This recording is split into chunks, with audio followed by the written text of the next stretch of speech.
Okay, welcome everyone to Somerford Associates podcast. I'm really happy to welcome Matt Locke, Technical Director of Varonis, to our podcast. Hey, Matt. Good afternoon, Anne. How are you? I'm good, thank you. I'm really looking forward to talking to you about this because we did one before where we were talking from a CISO's perspective about what they need to be thinking about in security, or what people are thinking about in across the industries. Yeah.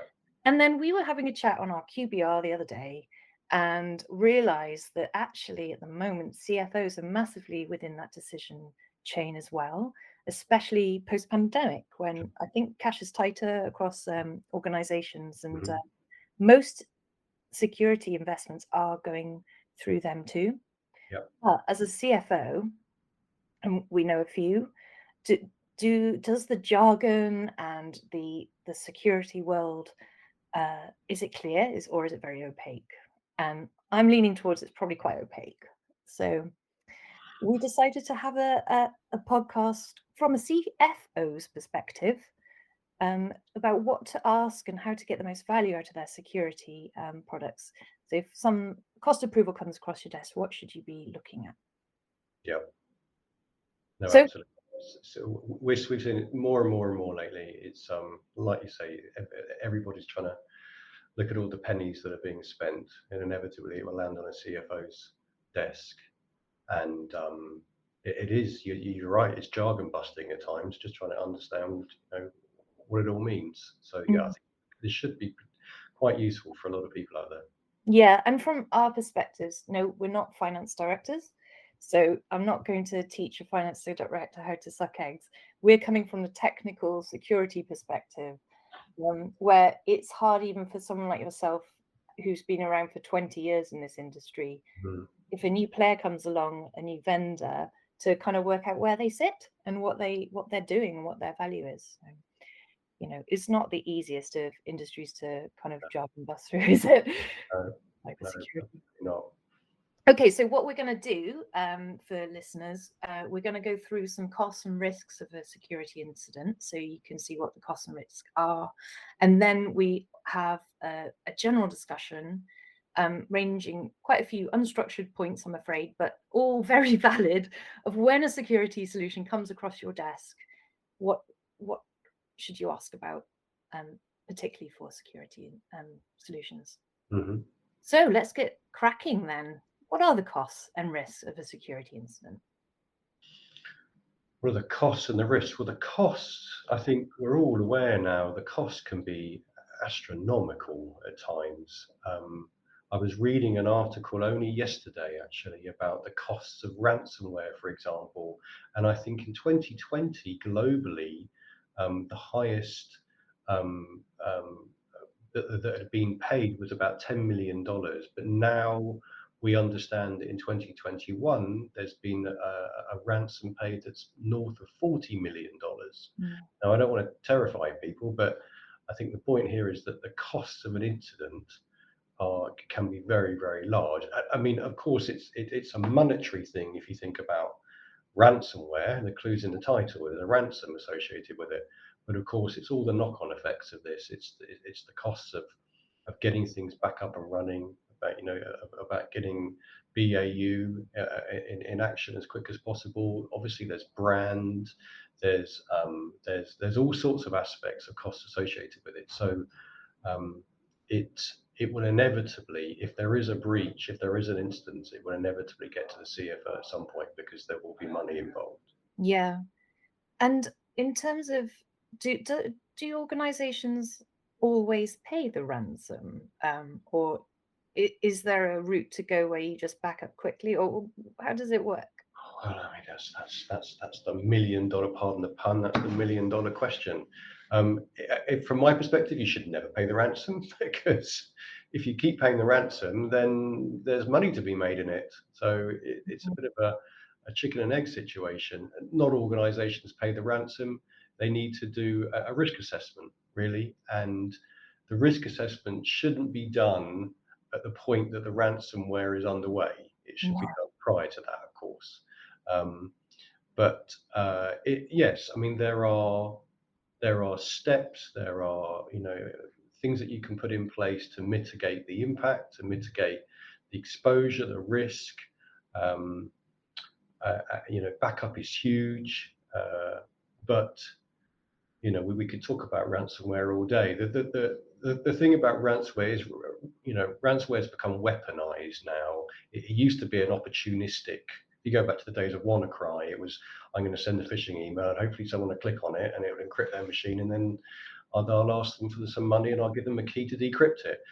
But it's been weaponized now, and ransomware is a way, it is sort of twofold, and we're seeing requests for two payments to be made. The first payment is for the decryption keys, so they can get their data back, and they can get their systems back that have been encrypted. And then the other ransom request is to not release the data that they've actually exfiltrated and stolen from your network. So we are seeing it more and more now, is that when a ransomware outbreak happens, it's generally the last piece of that attack, and prior to that, data has already been stolen. And so when we see ransomwares being sent to companies, they actually have screenshots of the data that they've already taken. So you could argue that you could put all the backup in place that you want, but you can't, if that data's left your network, your backup will get you up and running again, of course, but it won't stop that data then being sold. So all the brand issues and all of the yeah, fact that your data's out.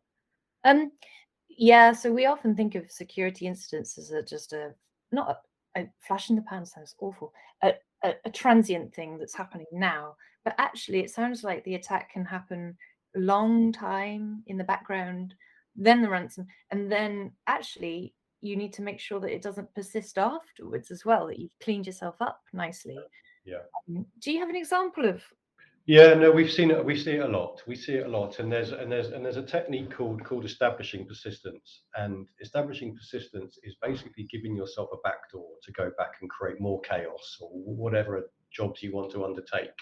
Um, we had an example of a company not long ago, a few weeks ago actually, who were unfortunately one of the victims of a zero-day vulnerability. So we're talking to CFOs. What's a zero-day vulnerability? This is a vulnerability that no one's ever heard of before, and someone has discovered some code that has a vulnerability in it. And there was a vulnerability in Microsoft Exchange Server, and this company were the victim of it completely. It's something they couldn't have planned for. Perhaps they could have patched the day earlier, but unfortunately they weren't. And so it enabled the attackers to use Exchange to be able to get into their network. And they managed to breach into the network through their mail server. And they then dropped, well, the company weren't aware of this, but they then started to drop a crypto miner. And the crypto miner was actually called Lemon Duck. They all have very colorful names, but this piece of malicious code, this crypto miner had infected, I think, nearly 300 machines in their network, and it was just sitting there quietly in the background of all the things that are running, just using the CPU and the resources on those machines to mine for cryptocurrency. And we, it was detected and it was found, and then a piece of exercise, some work undertook to clean up the environment, and that took about a week to eventually clean up all the machines that had been infected, to find out which machines had been infected. And I think, we were in this situation. We thought, well, we got through it. We're over the worst. But what hadn't been realised is that the attackers had actually, created some persistence. So they'd gone into Active Directory, I think they'd gone into, and they'd started to create some accounts in there that all sounded very legitimate. I think there was one called IT_admin, which sounds like a perfectly legitimate account. And what it meant is that a few weeks later, suddenly this organization had a ransomware outbreak. And investigating further and doing a bit of a deep dive into what happened, we saw that these new accounts that had been created during that lemon duck infection were then being used to then go and get access. And then So yeah, it's you may think you're over it and over the worst of it, but persistence is one of these Yeah. really frustrating things that you must pay attention to.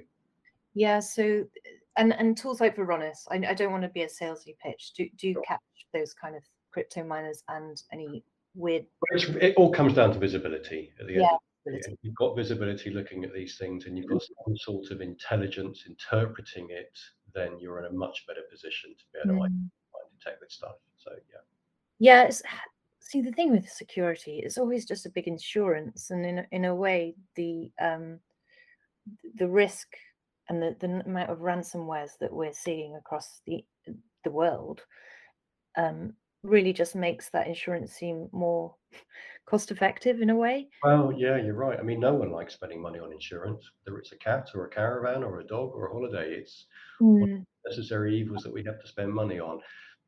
The difficulty with cyber is that you only ever know whether the investment that you've made in a platform or a solution or a program of work is going to give you some sort of return when all hell breaks loose. And so it's important that anything that you invest in is tested and investigated and proven to be a sound investment, and it's going to be able to do what it's supposed to do when all hell mm, breaks loose.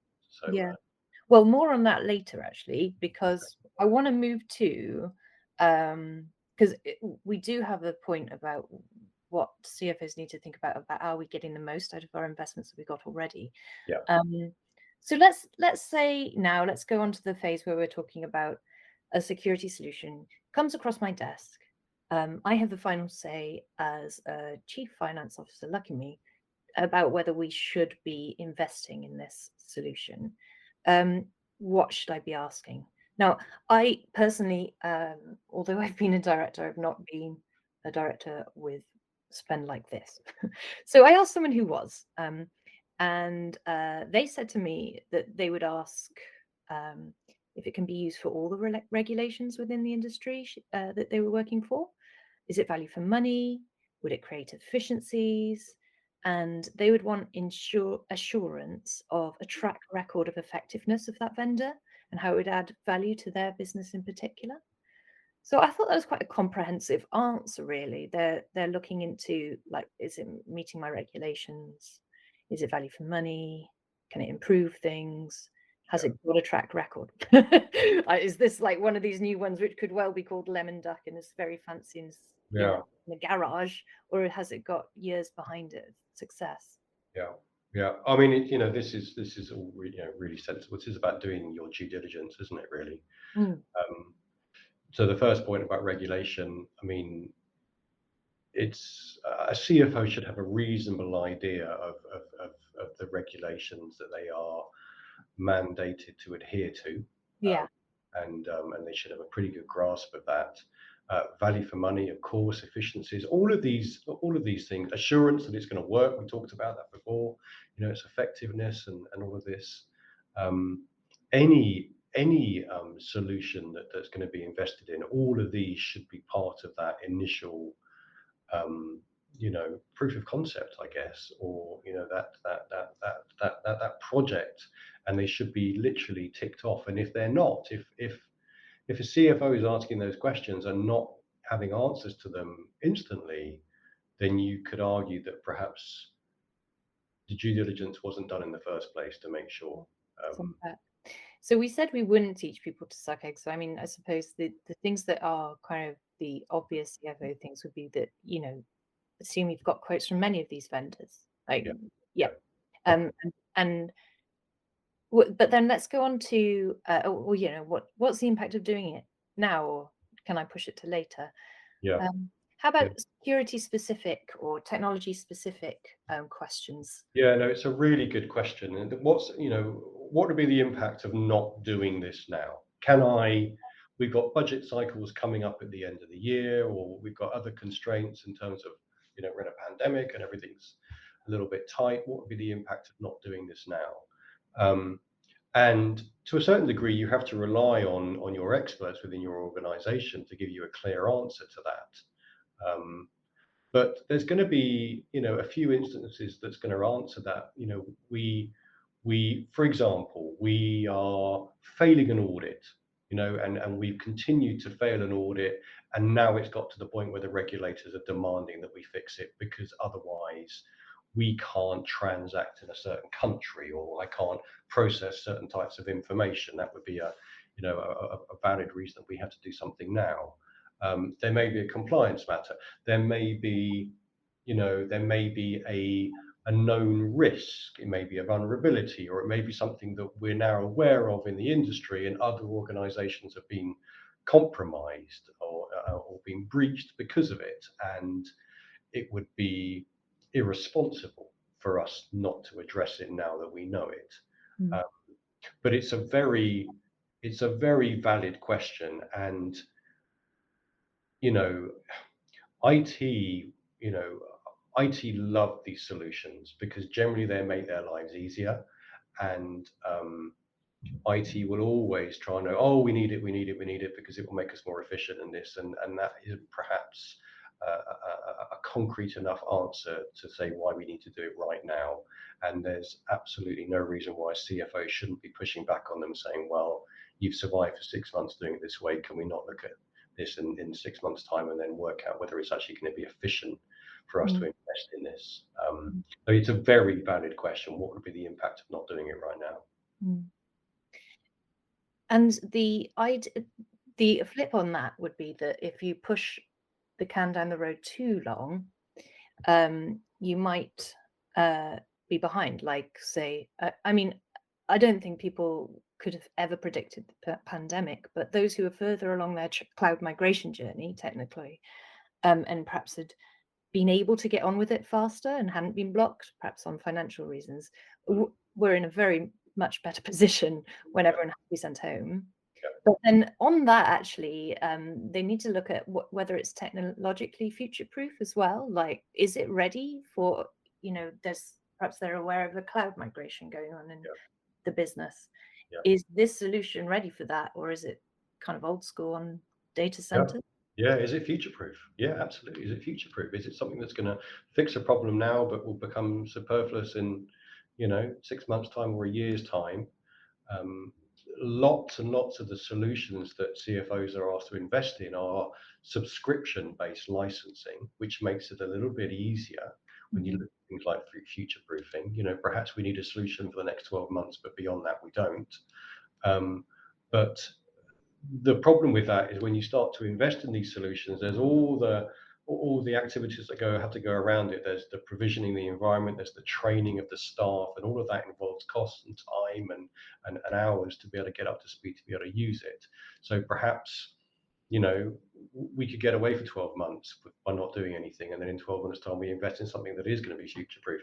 But it's a very important question. If we invest in this now, the upfront costs of perhaps a license to turn it all on is going to be one thing, but we've got to take into account all the other costs. And so, are we still going to be needing this platform in 12, 24 months, 3 years down the line?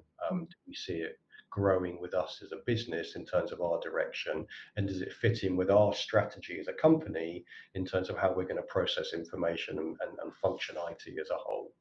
Yeah. So, yeah, future proofing is really important. Yeah, and it's not with Varonis, and you and I are partners. We also have, say, HashiCorp, and a bit like that. A future-proof solution is Vault for secrets management because it's cloud agnostic. So if you do decide, or presumably you're on AWS or GCP, if you do decide that you're going to buy a company that's on something entirely different, or you are actually going to try and be polycloud and really flexible like that, it's really going for a solution which can do any of the clouds is a good idea. That's future proof. Yeah, But if you, and also you need to be asking the vendor, the supplier of this technology, if they are going to be future proofing the solution for me and all of their other customers.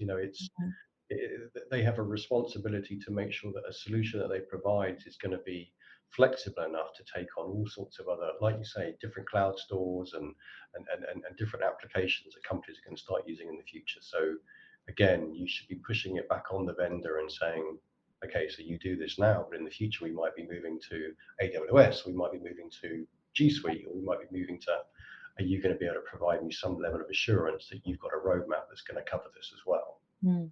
And actually, that kind of question will really give an indication whether these people are they have a track record of success, because this industry moves very fast. Oh, unbelievable.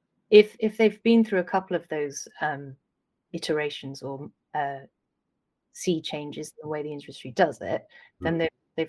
they've got proof that they can adapt to it. No, it's really important. You're absolutely right. Now, looking internally as well, have we got, I would ask, have we got any things that already do this? Hmm. Oh, the vendors. I mean, we just have so much overlap in a way, and it makes sense, of course. If I were a company providing security solutions, I would try and spread myself across everything, really. And Yeah. I don't know whether the company themselves that we're theoretically company we're talking about might be wanting lots of solutions from different vendors, but each of the elements is best of breed, or they might just be trying to go for a one across as much of the security solutions as they can. Yeah. It's really up to their strategy. Yeah. Yeah. Is there direct overlap? Yeah, I mean, it is, and this goes back to something we talked about at the start with just trying to understand exactly what they all do. Like, I mean, I've 20 plus years working in this industry, and when I go to a trade show, whether it be Intersec or Expo or any of these shows, and I see someone new, I struggle more often than not to understand the differentiator between them all, because it becomes very noisy, and they all seem to do the same things. So it's an incredibly important question. Have we already got things in place that can help us do this? Is that going to be a cost-effective way to utilize what we already have? And it may be a solution, or it may be a process that individuals are doing at the moment. How have we been tackling this challenge up until this point? Well, Mm. it might be a person that sits there and does it on a day-to-day basis, and that's their job, and we've been all right till now. Well, you could probably argue, well, we could continue that for, but if it means that I can free up that person, they can do other things, then I've got to do an assessment of whether it's an effective thing. But we get asked it all the time. We have products that do this and this and this and this. How do you differ? How do you differentiate? How do I then decide whether they can do it and you can do it? And people who work in the industry struggle. For a CFO, it would be incredibly difficult. Yeah. And I guess one of the important things is to try and find some level of independence Mm. outside of your organization, really, to try and give you some sort of trusted advisor answer onto what you have. So really, like Somerford, for example, you should be able to provide some sort of view of what their security ecosystem looks like at the moment, and where they have strengths and where they have weaknesses, and where they have areas that perhaps they could improve on, and where they could, you know, continue with where they are for now, and perhaps look at the product as it matures over the next few months to see if it's then going to be. So yeah, I would always urge companies, particularly people who aren't completely savvy in this industry, to reach out to some level of independence, be it a partner or a consultant or somebody, to give them some sort of independent view, rather than being held to ransom, to use one better word, Yeah. of what the marketing is being delivered by these particular vendors. So yeah, it's a tough Well, one. thanks for the name drop as well. But yes, actually, some at Somerford we do that sort of thing. Yeah, of course. I have a number of times, or not numerous, but where appropriate, I've backed off from a situation which was, where a vendor would be kind of incentivized to push a sale. Actually, we're incentivized to go, nah, it's not right for you, or it's not right for you yet. No, and in the long run, that's brilliant, because it's how you build rapport and relationships, and you become that trusted advisor for when the next situation arises. Yeah. Um, yeah, Not in the job of trying to just sell. Yeah. So exactly. that's a good thing, and it is a complicated environment. Mm, mm. And then once you've got it, how are we going to get a return on our investment? That's the big question. So we've gone through all the rigmarole of trying to make sure that it's the right product for us, and we've invested all this money, and we found all these funds, and off we go. And then I've got to think about training the staff. Then I've got to make sure that I've provisioned and it's going to be working wherever we've decided to put it. How do we make sure that we get a return on our investment? Now, I talked about licensing models earlier. One of the nice things about a subscription-based license is that you could argue that the onus is on the provider of that technology to Mhm. make sure that their customers are seeing value, because there's nothing in writing to say that years 2 and 3 are already accounted for and they have to be paid. I spent a lot of my life doing this, is just trying to make sure that companies understand that it is valuable, it is proving a return. You can measure, for example, risks in reduction, risks of overexposure. You can demonstrate that you're in a better position from a compliance perspective. And if, for example, the ICO came knocking and said, well, tell us about your data disposition policies and are you enforcing them, you can actually demonstrate that, yes, we've done it and here we are. And we no longer hold information that we don't need. And had we not invested in this particular platform or this solution, we wouldn't have been in that place. So again, a really, really important long-term question. We want to make sure that this investment is going to be, a sensible one for us, and we can measure a return and we can evidence success really more than anything. But particularly in the security industry, because that would go across any investment, Sure. it is a little bit challenging, I think, to hire experts inside the team. Yeah. Um, and that's where sometimes partners work well as well. But um, are we still in a place where the security solution doesn't sometimes have a home in the typical departments of a company, or because it's spread across lots of people, or have we got to a stage by now that it's quite clear it'll sit with XYZ group of people? I mean, I'll be honest with you, I don't think it's clear. I don't think we're there yet. I mean, particularly when you look at pure play security tools that are looking at threats and these sorts of things, then yes, you could argue that that would sit within the security team, be it a SOC or be it an analyst or whoever. But when you look at things like data, there are a multitude of audiences that would want to see a return and want to see value. Obviously compliance and risk and DPOs and legal teams and HR, and Mm. the list is endless. And um, it's still a challenge to understand where it sits, and it just comes down to deciding at that point in time what are the most important drivers for this platform. And if it's a compliance driver, then arguably compliance should own the solution and making sure they're getting everything they need out of it.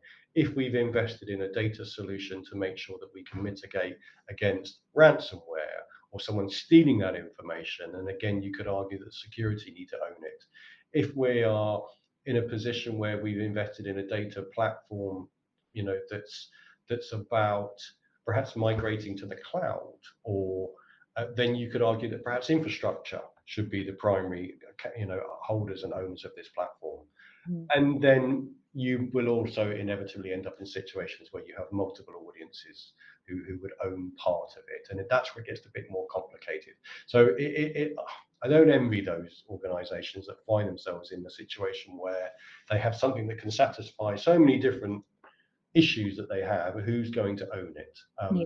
So And make take sure it gets that yeah, out right. exactly. Take it back to the primary reasons of why we invested, and why we bought this platform, and have those particular departments and users actually owning it and making sure that initially we've we've actually proved that it's doing what we've initially invested it for. Yeah.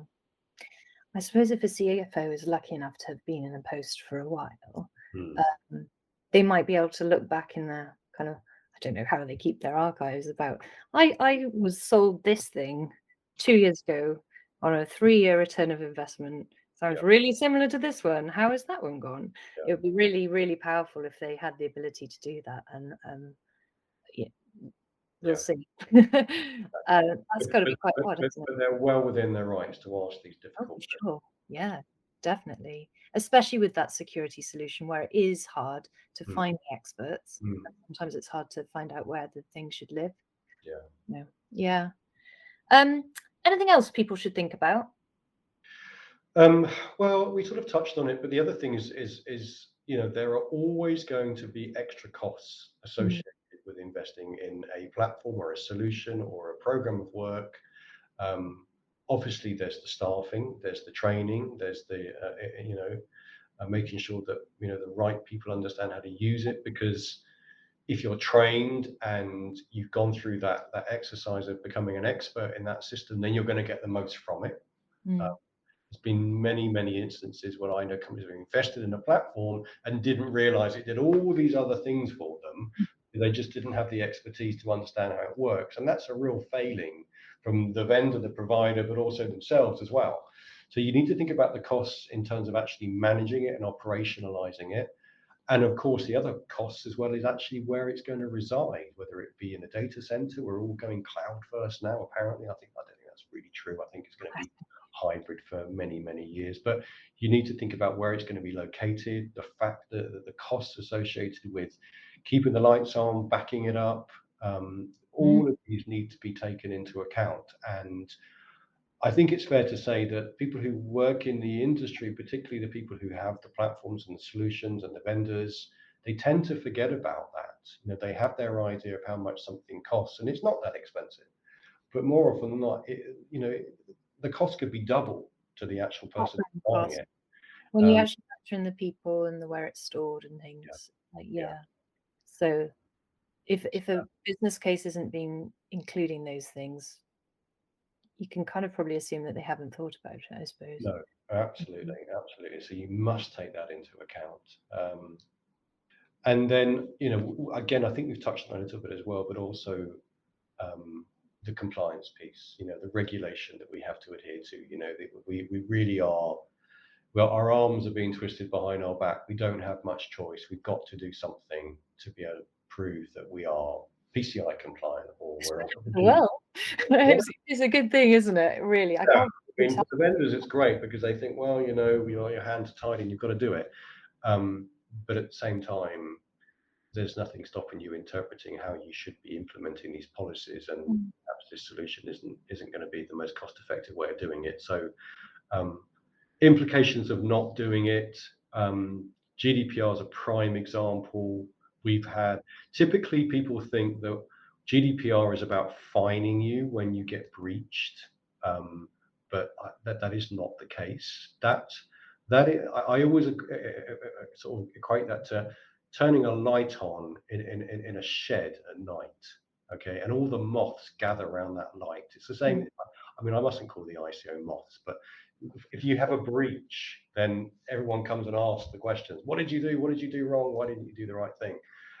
But they're also very proactive. And we've had examples where companies have been fined, not because they had a breach, but because they had an audit and they were found not to be implementing Wow.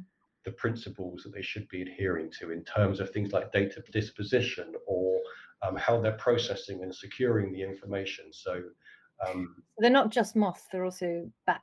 Or I that's, don't know. yeah, I should have said God, that.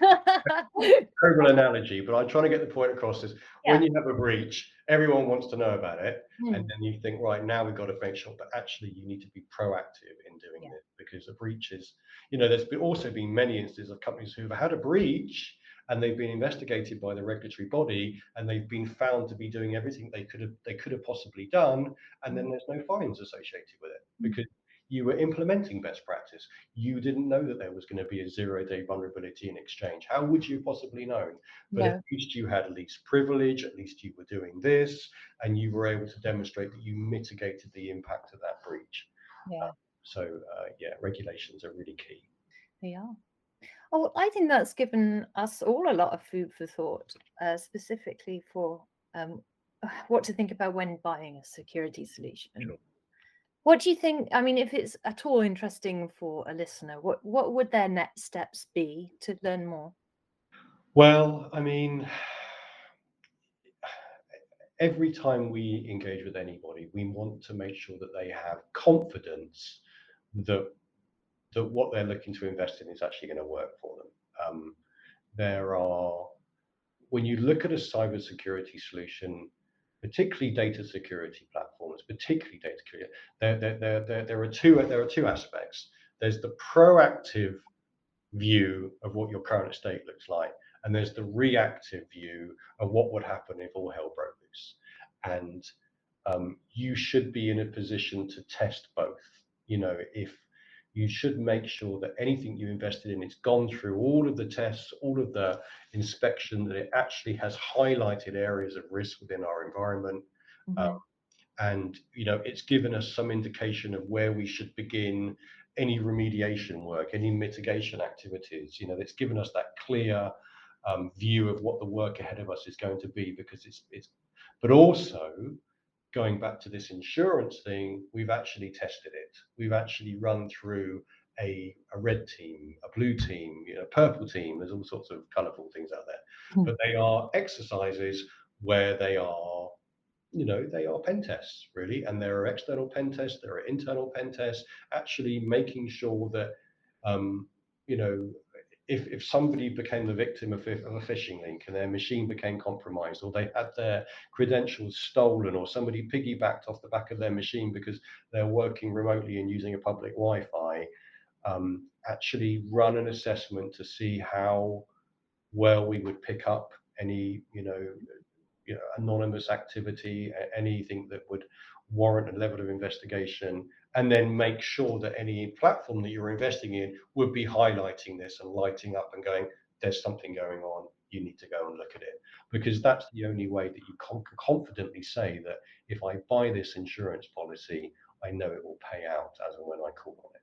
Mm. So I think, Varonis, you have a cyber resilience assessment. Does that do both the proactive and the Yeah, reactive? it's both. Yeah, so actually both. Yeah, so it includes what we call a data risk assessment, which looks at your current estate, and it shows Hmm. risks and the overexposure and all of those good things that fall into data protection and compliance. And at the same time, we run a purple team exercise where we assume compromise. We assume that somebody has got a compromised machine, and we go after the data. We try and escalate our privileges. We discover sensitive information. We steal it. We exfiltrate it out the network, and even to the point where we can actually drop ransomware in a nice controlled way, of course.